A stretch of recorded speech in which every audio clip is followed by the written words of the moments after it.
It's Thursday, June 9th. This is This Non-Religious Life. Tonight we talk about Governor Rick Perry's call for prayer and fasting, Christian Dominionism, and separation of church and state.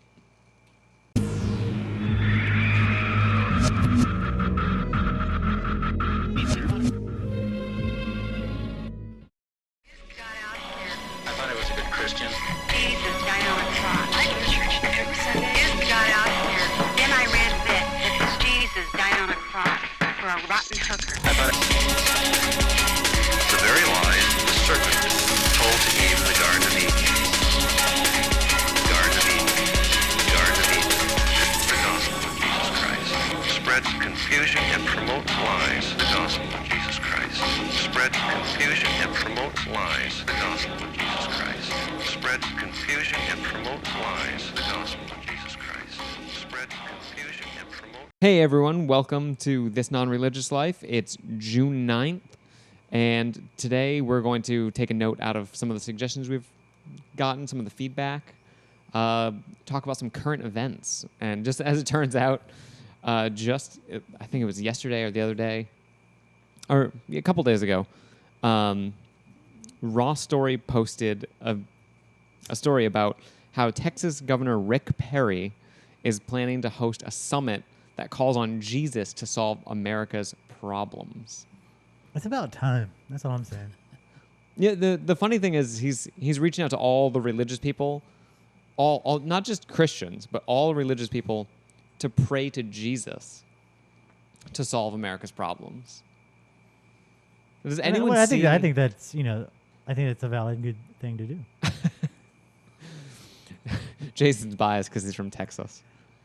Yeah, I'm not biased because I'm Texas. I think every religious person in the world, doesn't matter if you're Hindu, Buddhist, Christian, needs to pray to Jesus to solve America's problems. Fuck the rest of the world. I'm just saying. I think Governor Perry is onto something here. Well, I mean, Rick Perry, he's notorious for this sort of thing. Is he related to Katy Perry? Probably. He's notorious for this. Last year, during the oil spill, he said that it was God's will to punish America. He recently, back in April, he prayed for rain. Did he get it? I hope know. He did. I mean, the thing is, it happens it's whether gonna you rain. pray for it or not, right? You know? Not in Texas. It never rains there. Yeah, well, that whole thing, we've explained rain for a while, a couple hundred years we've known what causes rain. It's always prayer for shit that already happens anyway. It's like, please, Jesus, make our crops grow now that we've planted seeds in the ground and watered them thoroughly and placed fertilizer all over them and sprayed them with insecticides to kill all the bugs. Well, no, they pray for a good harvest.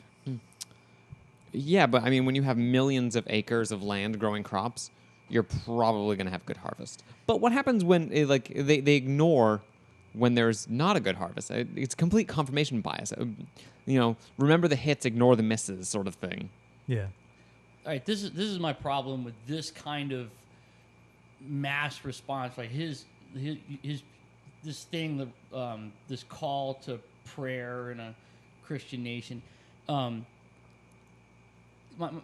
biggest problem is, okay, yes, there's a problem.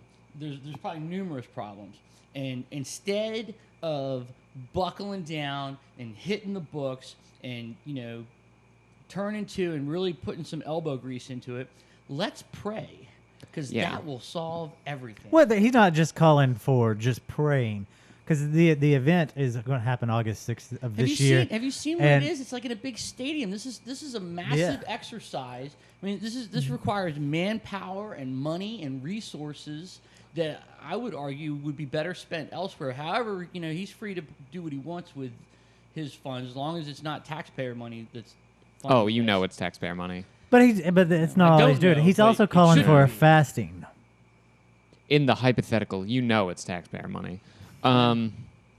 It's what's hilarious is he's asking the other 49 governors to do the to same. do the same thing Yeah. with him.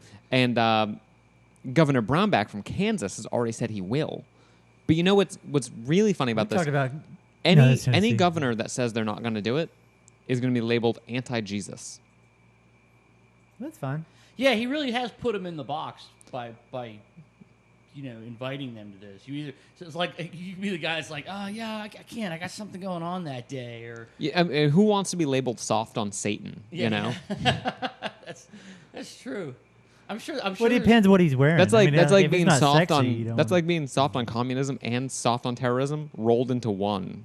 I'm sure there's got to be at least one governor in the entire country that's like, oh, you asshole! Why did you invite me to the?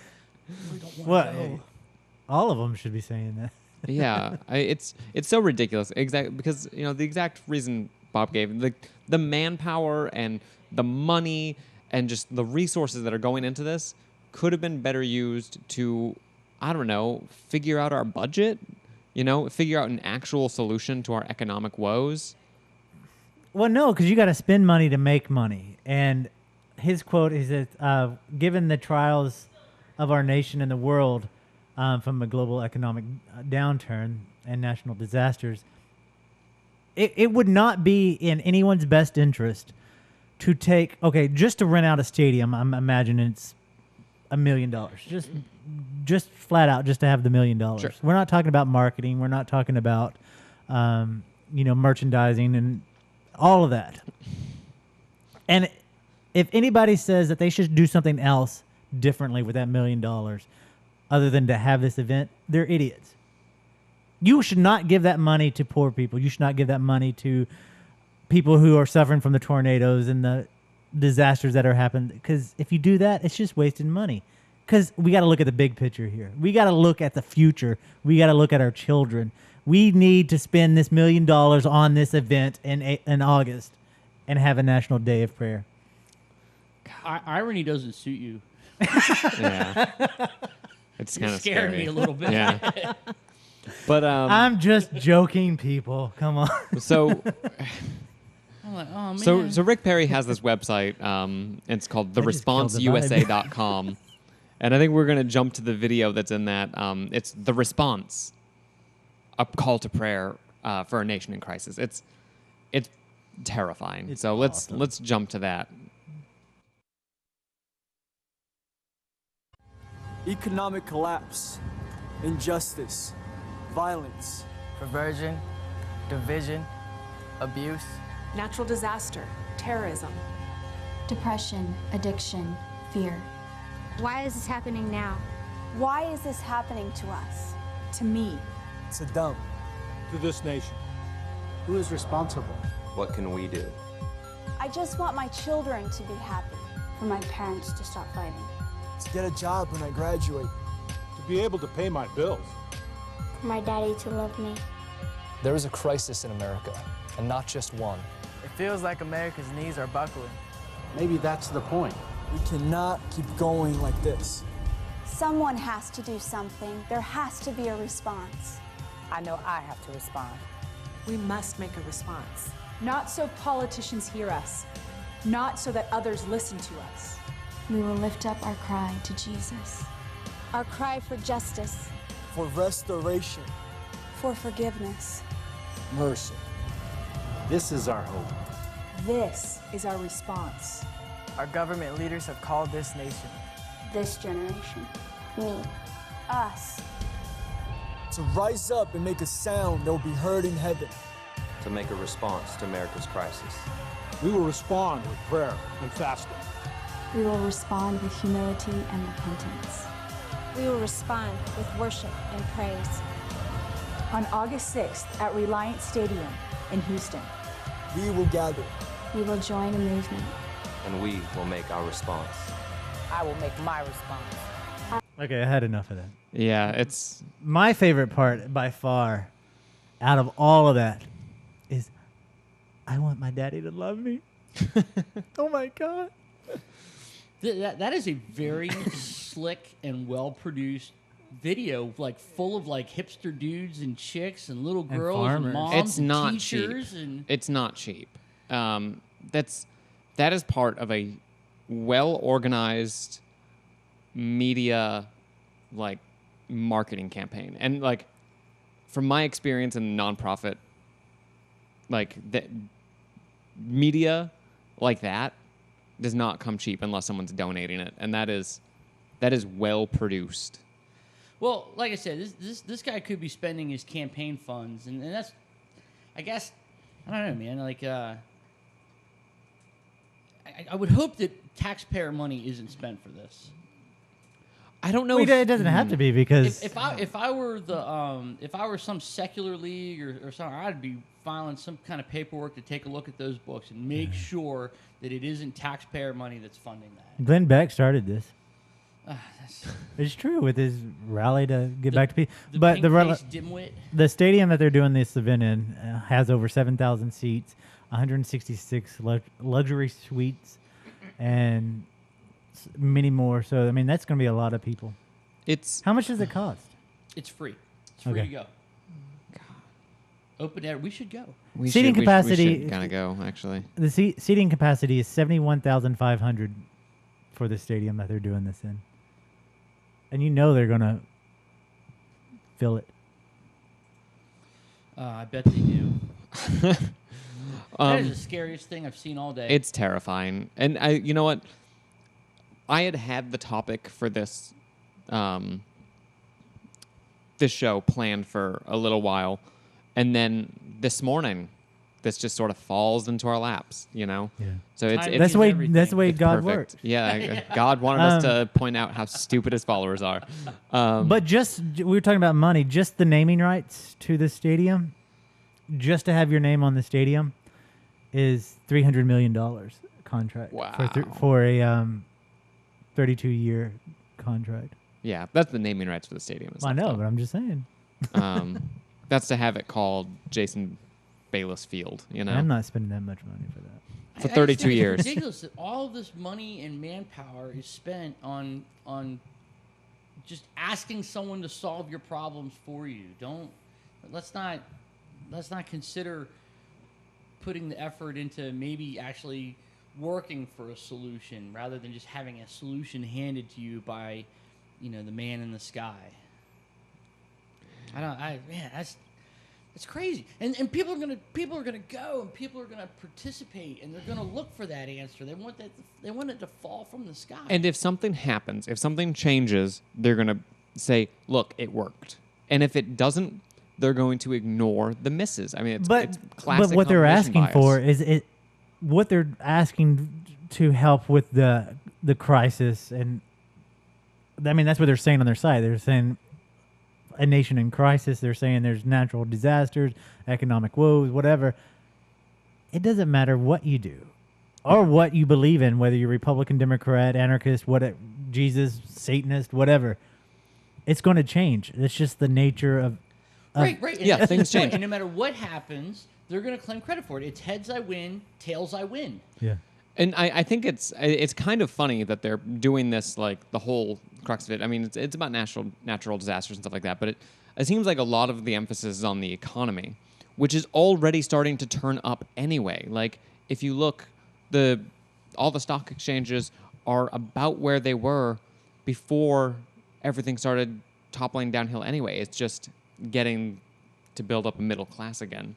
That's the difference. I have every faith that things could always get worse. Yeah. Things could always get worse. The United States could be turned into a, third world country similar to like the DRC, of course. Or, I mean, we could become some sort of crazy utopia.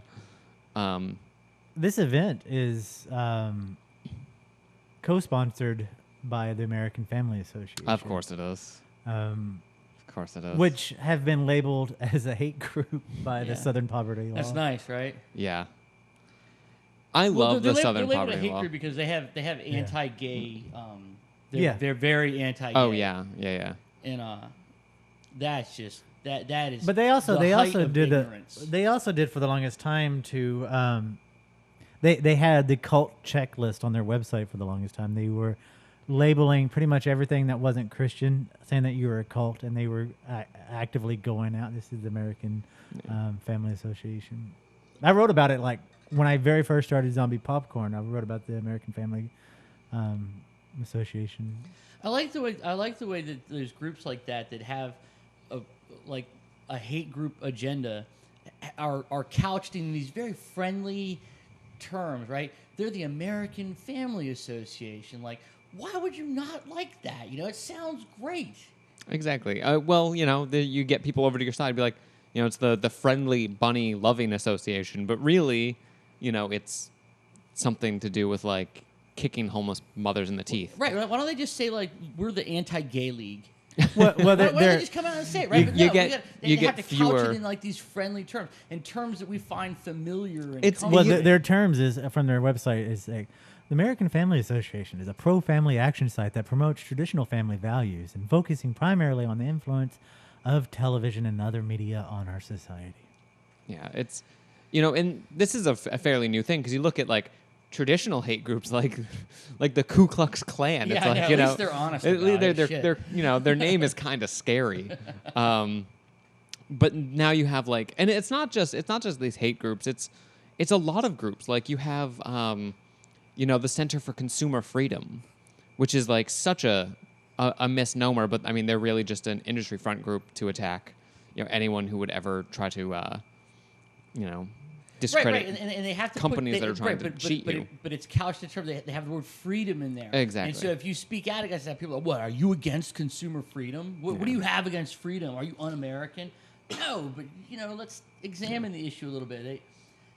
I think subtlety and nuance has been lost in the American public at large.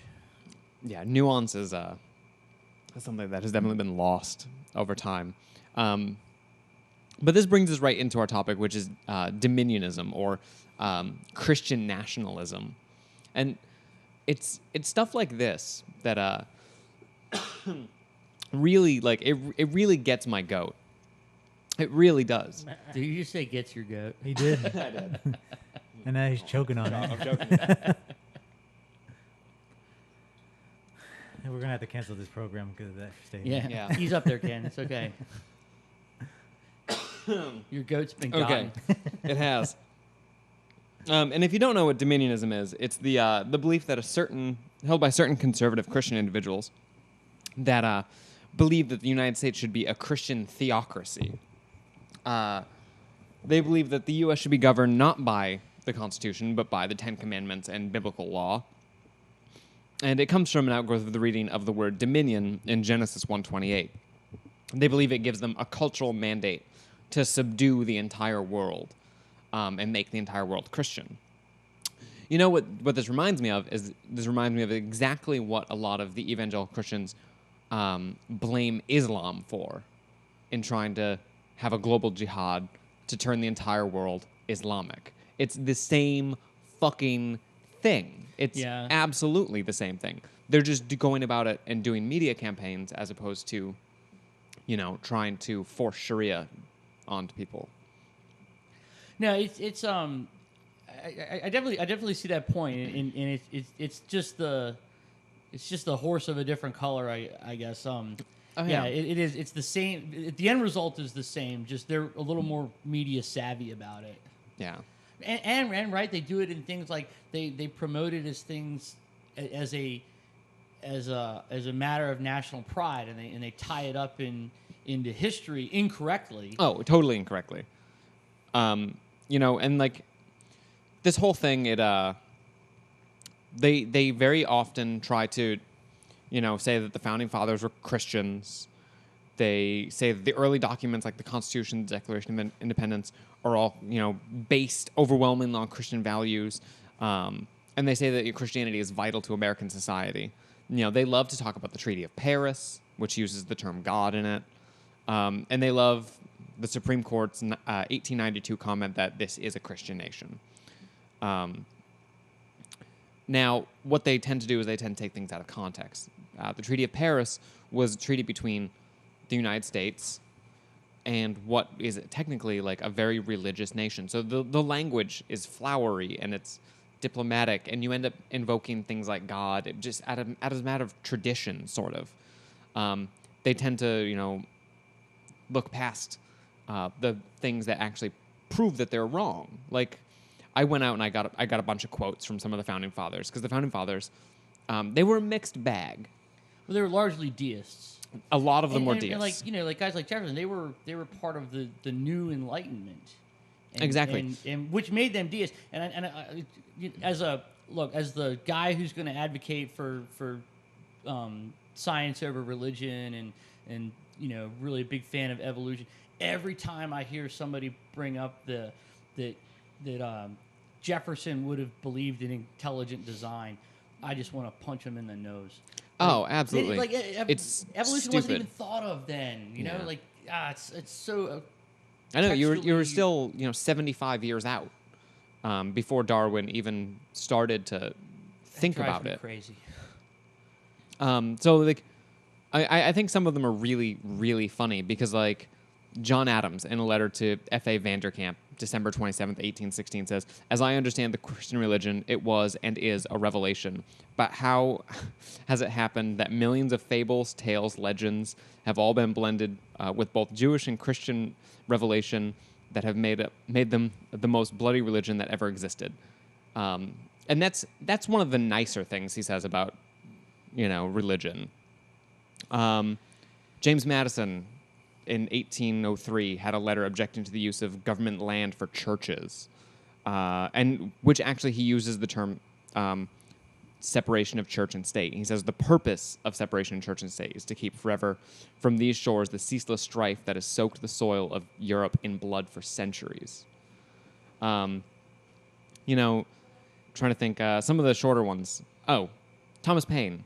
The study of theology as it stands in the Christian churches is the study of nothing. It is founded on nothing. It rests on no principles. It proceeds by no authority. It has no data. It can demonstrate nothing, and it admits no conclusion. So, the founding fathers clearly were deists at best. At best. and they were very concerned with this idea of separation of church and state. And we all know, at least we should know, that the words separation of church and state are not in the Constitution, but what the Constitution says is that the government shall make no laws accepting any religion, right? Mm-hmm. And I think that an understanding of that, of the wording of the Constitution is important, and I think that people should understand why it's important to have this separation of church and state, because people think we should have this Christian nation because it's what people want, right? They want to throw out that, we're a democracy, and so we're going to vote on it, and whoever has the most votes wins. But that is not what they were looking for.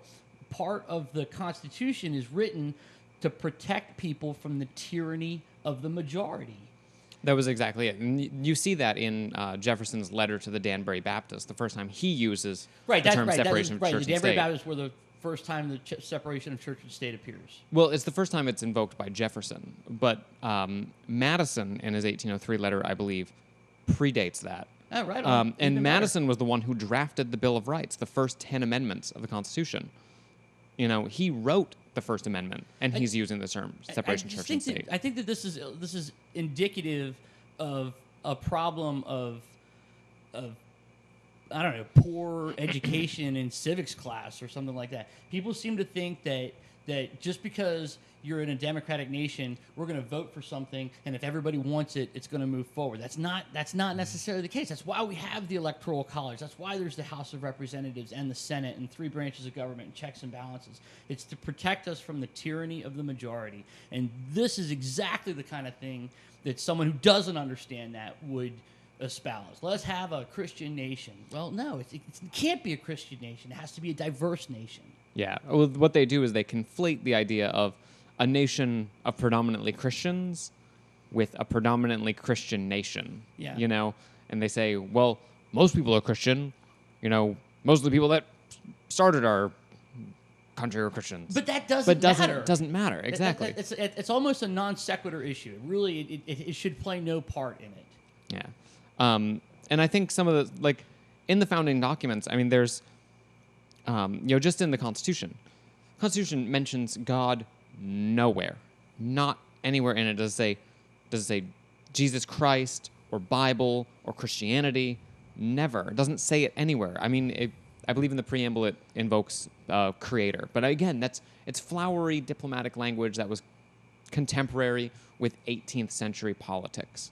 In the same document, there's in Article 4, Paragraph 3, no religious test shall ever be required as a qualification to any office or public trust under the United States. No religious test. And certain states, arguably like Pennsylvania and I believe Maryland, have things in their state constitutions that say that, save for a belief in a god or something like that. But you can't enforce it because it goes directly against this. There might not be a test for a requirement to be a religion to run for political office, but how far do you think you would get in political office if you said that you were an atheist? But that's exactly it. That comes from Christian privilege, or even, religious privilege, where if you're a Christian, you can go as far in politics as you want. But, the three of us, for being outspoken on the show, could probably never, in the milieu that is now, the politics now, we would never be able to be president. Well, you didn't hear my sermon at the beginning of the show. Oh, yeah. All right. So Jason might be able to. And that brings me to, where's the harm in this? Is Christian privilege and special treatment towards Christians is absolutely one of the bits of harm here.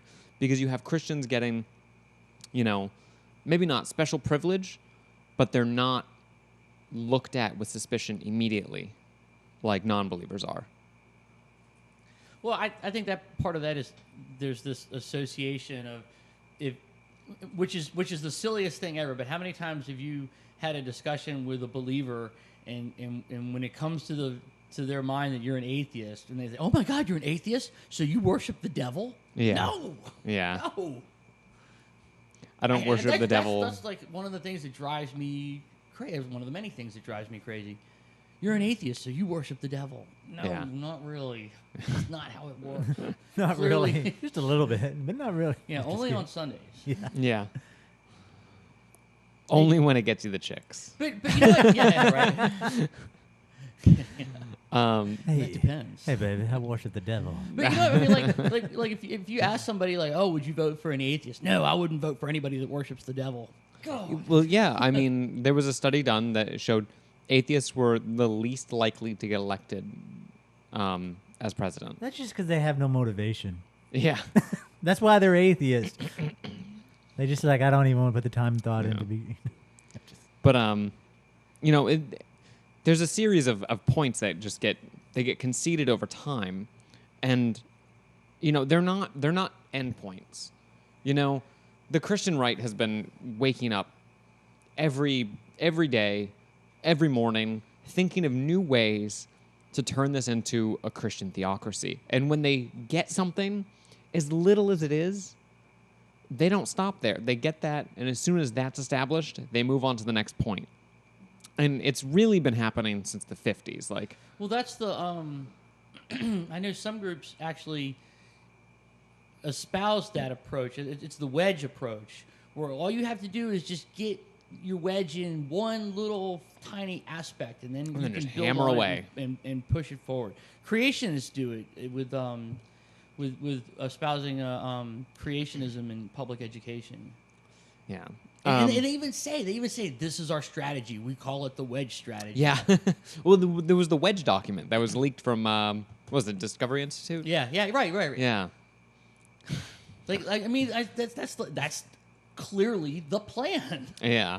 Well, that shouldn't be a surprise because I think anybody, even through the nonprofit sector, anybody who's trying to put forward for lack of a better term, a lifestyle change or habits. That's what they do. Because you can't. Well, take anything for example. Since I'm an animal rights activist, I'm going to use animal rights. You can't wake up tomorrow and be realistic. You cannot think that tomorrow everybody's going to become vegan. I see your point, but I think that there's a subtle difference to it in that when espousing animal rights, right? Small victories are small victories, right? And you can't. And when you're talking about animal rights, it's about building bridges and making the public aware, and it's small incremental steps over time, right? Whereas with the religious right, it's a little more sinister than that, because they are trying to get their wedge in to tear down constitutional law. Yeah. I mean, that's Well, they can say the same thing about animal rights, because I worked on the gestation crate campaign down in Florida, and just to summary, it was a petition to get where they would make it illegal for them to confine pregnant cows in an area where they have no room to turn around, lay down, or whatever. And when I was out gathering petitions, people who obviously had interest in the meat industry were saying that we were trying to destroy the Constitution, that we were trying to destroy America because we're trying to wedge our agenda into the way the American public thinks, which is not what we were doing. But I'm just saying in the argument there's a parallel to. Yeah, I do see that, but I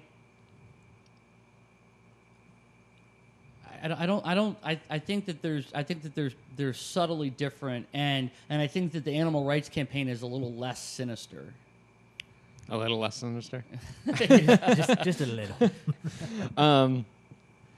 So, I mean, like, take, for example, in adding God to things.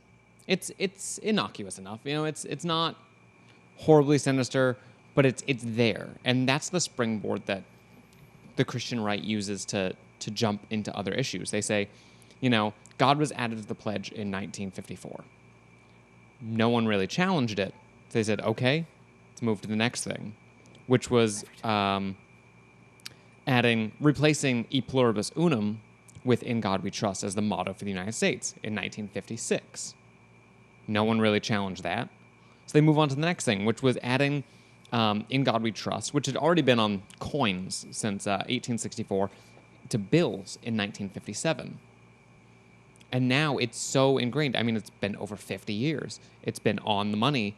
No one's really challenged it except for a few people. So they can move on to other things and start, prayer in schools has been deemed illegal since 1962, but people still fight it. They still try to get it. And just recently in northern Louisiana, there was an atheist student who objected to prayer at his graduation, and he was persecuted by faculty members of the school and students. Yeah. And his family disowned him. Like, his parents disowned him. Yeah, his for parents it, kicked him out. which is ridiculous for speaking up against something that's illegal anyway and has been for over 40 years. Yeah. Yeah, I remember when I remember being in school as a young kid, and I remember there was a prayer every day. Like Really? The teacher said, okay, welcome to class, we're going to get started. I'd like to take 2 minutes out of every day, and we'll have a short prayer. And she didn't make a big fuss about it, and everybody accepted it, and nobody did anything about it. Now, looking back on it, if I were a parent then, I would have been livid. I would have really raised a stink. But I don't think the culture was ready for that. I think we were very accepting of it, and now we're becoming less accepting of it, as we should be. I know you're older than me, but prayer in schools? Yeah, man. Damn. That was like in the 20s. Man. I know, right? Yeah, and we stood up and we said the Pledge of Allegiance every day. Well, we said the pledge we did when I that was too. in school, but actually, I got suspended for not doing the pledge. I stopped doing it. Really? I stopped doing it my sophomore year in high school because I objected to the idea of God in the pledge. See, I never even at that time it never even crossed my mind. I didn't even. I was having trouble like understanding the purpose of the Electoral College at that point. So Yeah. prayer in school was a little low on my radar. I don't know. I was slow to the game, man. Well, going back to what you were saying about the wedge theory, and how Christians have been doing this. They're trying to get stepping stones to whatever their ultimate goal is to make this a Christian nation. How does this play into the governor of Texas and his event on August 6th? Arguably, what how it plays into that is that he's going to try and get all of these governors in on this. And if he can, and no one objects, or even if people object and it's shot down, that makes it a precedent. And that's the thing, like, and as atheists, like, we have to be really careful about what we challenge in court. Because if we lose, people say, oh, no, it's fine. It's just the way it was before. No. The second you lose, now there's a law saying that that's okay. Yeah. Well,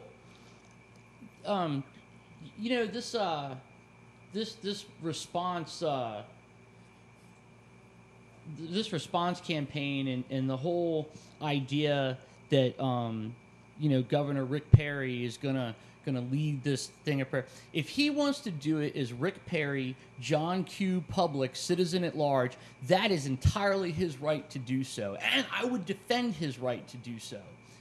Fine, man, go ahead, knock yourself out, but you cannot do it as Rick Perry, governor of Texas. Yeah, no, doing it in your professional capacity as governor, as an elected official, absolutely reprehensible and unconstitutional, in my opinion. It's absolutely unconstitutional. Well, God forbid he's funny. Yeah. He's using He won't forbid this. money from his election campaign or money from taxpayers. I would argue that even using campaign money means that he's doing it in the capacity of an elected official.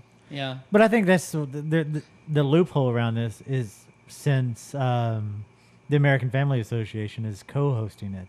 I'm sure all money is going to be funded through them for this, because I'm sure are they asking for donations or anything? Oh, you know what? It's very possible. He might not be. God, that's such a sneaky little loophole. But that's what they do. I bet there's a sneaky way. He just gives a big donation to the American Family Association, and then they spend it to fund the response. Yeah. Which wouldn't be uncommon because there's a lot of politicians who give to. I'm sure there's an easy workaround for that. It's stuff like this that really, really pisses me off, because he's finding a sneaky way around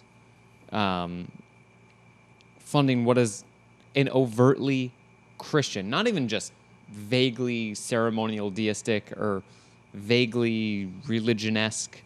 No, like absolutely Christian. He's asking people to fast and pray, like it says in the book of Joel, to Jesus Christ. Yeah. Well, they're seriously asking, when you register, it says, I want to fast 1 day a week between now and August 6th and pray for the response of our nation. They have on their website, it says, what does the response believe? And it has their seven tenets of faith, and it's really fundamentalist Christian ideas. We believe in the deity of our Lord Jesus Christ and his virgin birth. Well, their first thing, we believe the Bible to be the inspired, only infallible, authoritative word of God. And words capitalized. And we all, right. Yeah. Word is capitalized. Nice. But, again, we could talk about that all day. Well, which word of God? We don't know the word of God. Let's not be... that's bullshit. Because it doesn't specify, it might not specify they're Yahweh.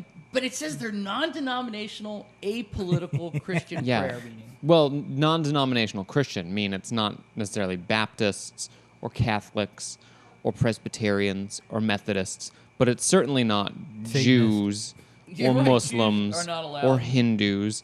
It doesn't say God or Hashem or Adonai or Vishnu or Allah. It says God with a capital G, which in all normal sense means the Judeo-Christian God of Christianity, one of the Trinity. Apparently, I'm looking through here. God,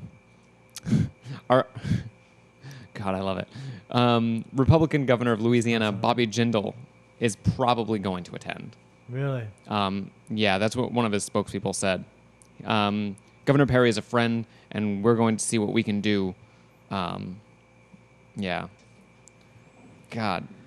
So does this mean this is we should pay attention to this and this huge movement like this, since politicians are now doing this. It's no longer Jerry Falwell and Billy Graham. Is this the beginning of where religious wars begin in the United States? No, because I think it goes back further than that. Back in 1989, actually, when was it 89? No, I think it was before that. It was back when, I think it was 87. I'm pretty sure it was when George H.W. Bush was still vice president under Reagan. Might have been when just after he became president, though. There was a press conference at O'Hare Airport, and he was asked if he recognizes the equal citizenship and patriotism of Americans who happen to be atheists. And he said, no, I don't know that atheists should be considered citizens, nor should they be considered patriots. This is one nation under God. And that means we president. Oh my God!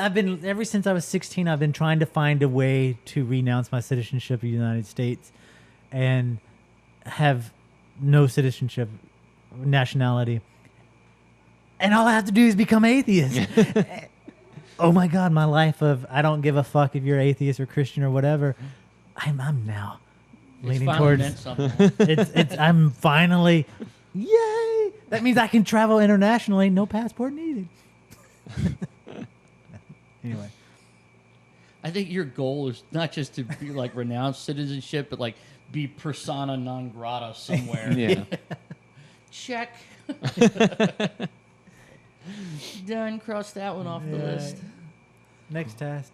You know, you mentioned you throw around this idea of like religious wars, right? Yeah. And I think I like to think of that as a metaphor. I hope, but those battles are going to be fought in courtrooms and polling booths, and I think it's important to have some kind of involvement or keep an eye on what is going on. Well, that's but what I think those battles are just as dangerous as the ones being fought with knives and guns.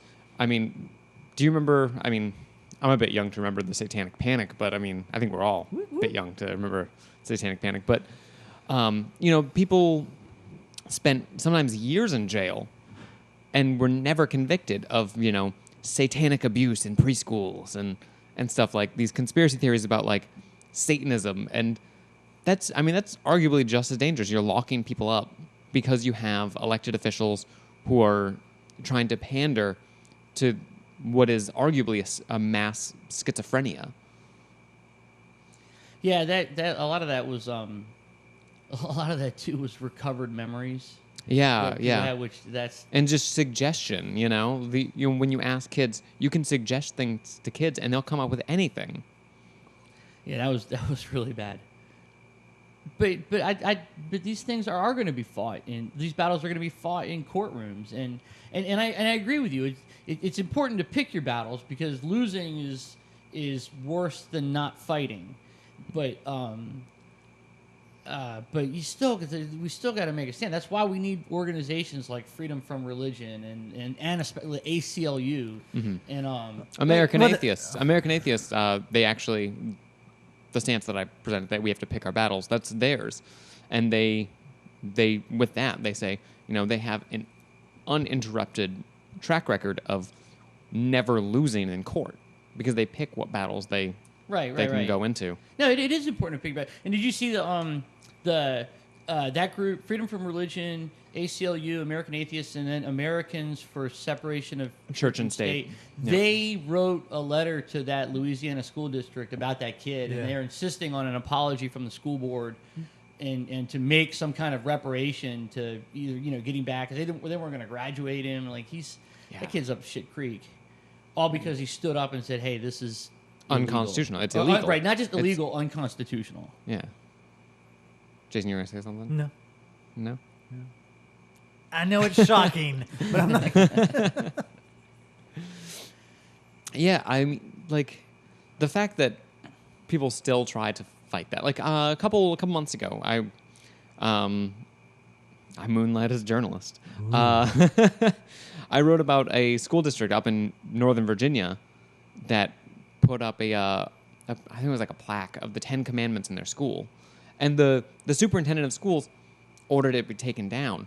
But the school board went over his head and reinstated it. And I think it was the, I want to say it was Freedom from Religion Foundation or American Atheists. One of those groups, like, wrote a letter. Like, their head of their litigation team wrote a letter being like, you need to take that down right now, or we're going to have some problems. Yeah, I think that I used to think that I don't know, I used to not be as involved in things, but now I've really come to understand like the need for organizations like Freedom from Religion and especially the ACLU. Mm-hmm. They're not espousing to. They're not even looking at things like from an activism standpoint. They're not even talking about like civil disobedience and stuff like that. All they're doing is upholding the Constitution as it is written. If you want to change the Constitution, fine, and then maybe there'll be a vote or something will need to get changed. But as it's written now, as it stands now, can't do it. Unconstitutional. Well, I think it's Americans for the Separation of Church and State. There are a number of like religious leaders in that group, and I mean they are religious, but they recognize the fact that there is a separation of church and state, and it needs to stay that way. Right. Well, because if there's not a separation, that means they should have to pay taxes. That's why they. But you know what? If I were a religious leader, it would seem like you would want separation of church and state, because you know why? Because the state might not like your religion. Exactly. Your flavor of religion might not be the one that's picked as a state religion, and that's the thing. Like when you have these Christian nations, it's never just like an amorphous Christian religion. It's always a state-specific church. It's Anglicanism in England. It's Lutheranism, I believe, in Denmark. And it's a specific flavor of Christianity. All these Christians that are like non-denominational think they're going to be like, oh, it'll just be Christianity in general. No, it'll end up being, Presbyterianism or Pentecostalism or, hyper-Calvinism or some obscure Christian group.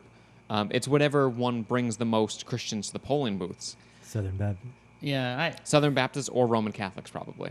I think that's another gross misunderstanding that a lot of believers don't understand, that separation of church and state also protects their right to believe what they want to believe. Yeah. And some of them, I mean, they're so delusional about it, they think that it's there only to protect them for what they want to believe, but it doesn't protect you from not believing. Yeah. We always hear the term, it's separation of church, it's freedom of religion, not freedom from religion. And it's like, freedom from religion is freedom of religion. Yeah. Like, you can't have a freedom of religion if you're not free from other religions. Right.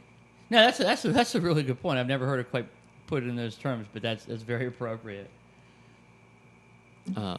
Let's see. And I brought this up earlier, the Treaty of Paris.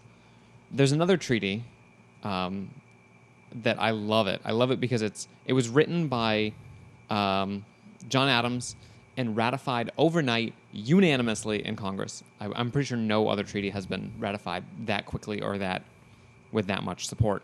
But it's the Treaty of Tripoli, which was officially ended the Barbary Wars. If you are a history major, you might understand what that is. But that's probably about it. But essentially, it was between Tripoli and the United States. Tripoli is a Muslim nation. It says, as the government of the United States of America is not, in any sense, founded on the Christian religion, as it has in itself no character of enmity against the laws, religion, or tranquility of Muslimen, which is what they used to call Muslims, and as the said states never entered into any war or act of hostility against any Mahometan nation, it is declared that by the parties that no pretext arising from religious opinions shall ever produce an interruption of the harmony existing between the two countries. That's Article 11. And I love it because it says, like, right at the beginning, the United States is not, in any sense, founded on the Christian religion. And Dude, what do we say? Don't let the facts get in your way. I like Stephen Colbert says, reality has a nasty liberal bias, and it's in this case it's so true because this is a document drafted by the United States saying that it's not founded on the Christian religion at all, in any sense. But you don't learn that in school books, so it doesn't matter. Yeah, right? Especially not the ones drawn up in Texas. Well, the nation's school books are drawn up in Texas. I know. A lot of them are, at least. And like how they're trying to replace Thomas Jefferson with Thomas Aquinas. Which, I suppose. An 18th century Not really. founding father with a 13th century theologian. Yes. And the problem's where? You can only defend Texas so much. I know. I'm going down with the ship. Texas is. But they're both named Thomas. I mean, nobody will know the difference. Just change the last name. Nobody reads the full name anyway. It's, oh, God. First they try to sneak, biblical creation. Just call it something else. Sneak it into the textbooks. And then they try to, play around with history. And it really shows, I would call it sinister. It's diabolical. So, yeah, talking about like revisionist, like people getting the history wrong. I saw your post about Sarah Palin and God. Paul Revere's ride, and she gets it wrong. But even when she gets it wrong, she was like, "No, I was right. Why are you trying to call me out from this?" And then now there's the have you heard whether what is her name? Michelle Bachmann has been Sarah Palin bot version 2.0. Yeah, she was challenged to like a debate. Yeah, on the First like Amendment, quiz on the Constitution by like an 11th grader. Yeah. But going back to Sarah Palin, have you heard that her followers, they had on Wikipedia, they went in and changed. They've been trying to change the history Paul of Revere article. The editors of Wikipedia have to keep taking it down, so this has been retracted because there's no historical evidence. Yeah. And what's funny is it always turns out when these people, it was a gotcha question. You know what the gotcha question was? It was like, what have you seen here that you're going to take away with you from this trip? Like, and she was talking about like the old North Church. But she, like her and others like her, they're just indicative of the religious right getting it wrong. Yeah. I mean, God, you should have to take. take. Wait. Not letting the facts get in your way. No, she went on CNN, I believe it was, and she was asked that question, and she said no, she wasn't wrong because there were technically people who came over here for years before that were British, and so Paul Revere was going to warn them, since they were formerly British, currently still British because we haven't won our independence. They were all British. That's it's some real pretzel logic. Yeah. No, Paul Revere was writing to go let Samuel Adams know that the British were coming. Give me a beer. And not actually really funny, totally off topic. Arrest him. Samuel Adams beer, the picture on the bottle, not Samuel Adams. That's actually Paul Revere. They didn't use Sam Adams' face because he's so ugly. Really? Yeah. Yeah. Damn American marketing. Yeah, right. So I mean, but you know what? Like people who even should know history still get this shit wrong because Newt Gingrich is a big proponent of this whole, sort of revisionist Christian nationalist history, and that man has his PhD in history. Well, you could sort of give people a pass that, like, okay, so you miss a detail here and there, especially when you're shooting from the hip, and right, any academic knows that the truth is found in the literature and in the books, not just what people say, but people like Palin, they get the big picture wrong. They don't just miss the details; they miss the bigger picture. And I mean, it's common. Everybody does it. It's like when you're put on the spot, and there's stuff that but you haven't looked into it for years. It becomes kind of fuzzy, and that's what I say. I can give people a pass for missing the finer details, fine, but not the big picture. Yeah. The whole point of being a politician is you got to have the big picture in mind all the time. I mean, isn't that part of the job description? Isn't that like why you elect them? Is it, or at least should be anyway? Should be. However, I always think back to the first debate between Gore and Bush, like back in 2000, and I remember when the results came out. It was like Gore appeared more knowledgeable on the topics, but Bush seemed more likable. Yeah. Like he was more likable, so he made him our president. And not that I in any way support Gore. I voted Nader in that one. Because I was 18 years old. Yeah. But that's, it's a sort of, Reconstructionist history and, yeah.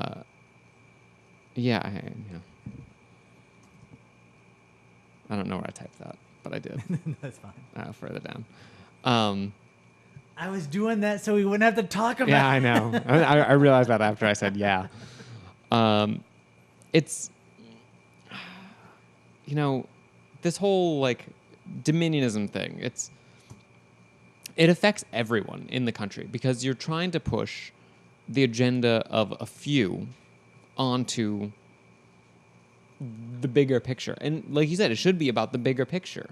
We're a country that's made up of predominantly Christians, but I mean, the fastest growing group in the United States, faster than the evangelicals, faster than Muslims, are the non-affiliated, those who have no religious, the nuns. And those are the self-identifying nuns. That doesn't include the, crypto atheists that are still in the pews. Crypto atheists. That's the term. That's the term. Whenever I can use crypto anything, it's great. But I mean, honestly, like, you have the atheists that are pretending to be Christians in the pews. They're doing the lip service prayers. They're never gonna, like, as far as they're concerned, they're never gonna come out with their lack of belief because the whole social structure that their life is built around is the church. Oh, I think that's a shame. I mean, it is a shame. Politicians who could never come out. We have one openly atheist representative in the House of Representatives. And he was only recently outed as an atheist. He's from California, of course.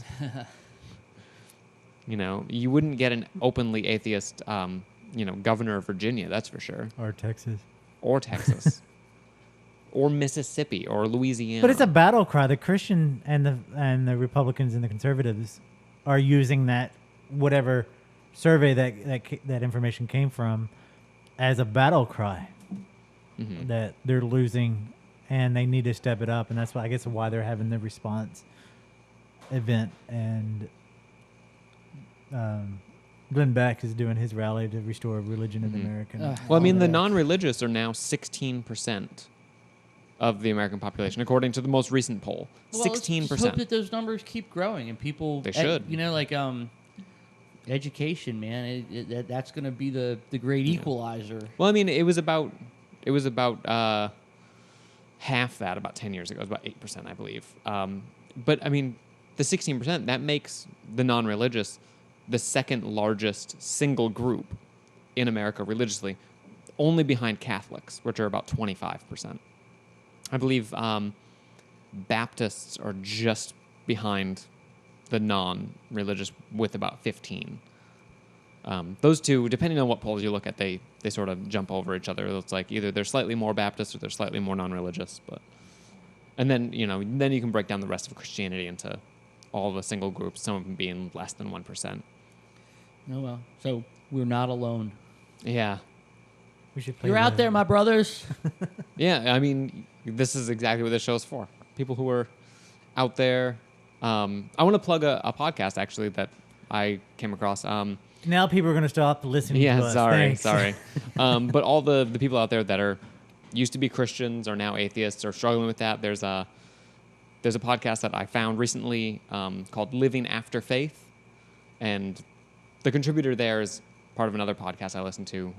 So he's really good. He's got a lot of good things to say. He used to be a Pentecostal minister, and now he's an atheist. So check that out. I'll put the link in the show notes. I mean, I think unless we have anything else to say, I think we're about out of time. So closing sentiment, Bob? Hey, thanks. Not to put you on the spot or anything. Yeah, hey, I think one of the things that at least I'm going to think about after this is making sure that that those religious wars are fought in courtrooms and in polling booths, right? Make sure know what you're voting for. Yeah, and I mean, if you object to, you've seen a politician doing something like this, hosting a giant prayer breakfast or praying for rain on the steps of the Capitol, like what happened in Georgia like 2 years ago or something like that. What happened well, he didn't do it on the steps. Yeah, well, in the governor of Georgia, like a year or two ago, did exactly that on the steps of the Capitol, and it's reprehensible. Say something, write a letter, write an op-ed piece for your newspaper, do what we do and take to the internet. Do whatever you can to make yourselves heard. So long as the internet. How is porn going to help? Oh, you're talking. Never mind.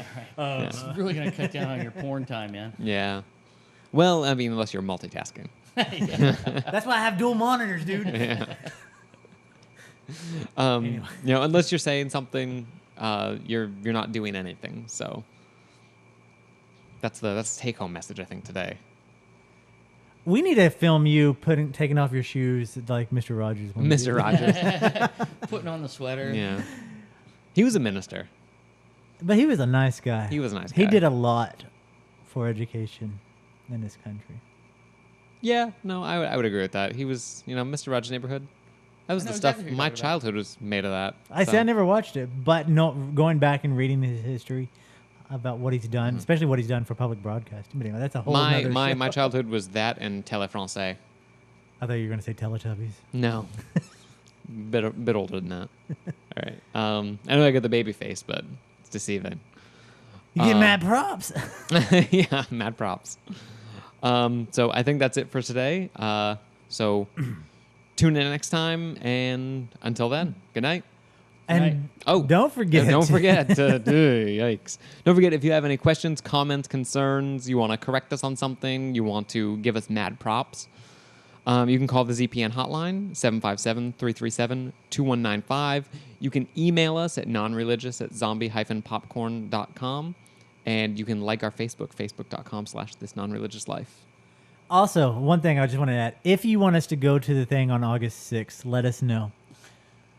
And don't forget to donate money, otherwise Bob's going to die. Bob will die, but let's forget about that for a moment. I'm trying to forget about it. Anyway, y'all have a good night. Right. I thought I was a good Christian.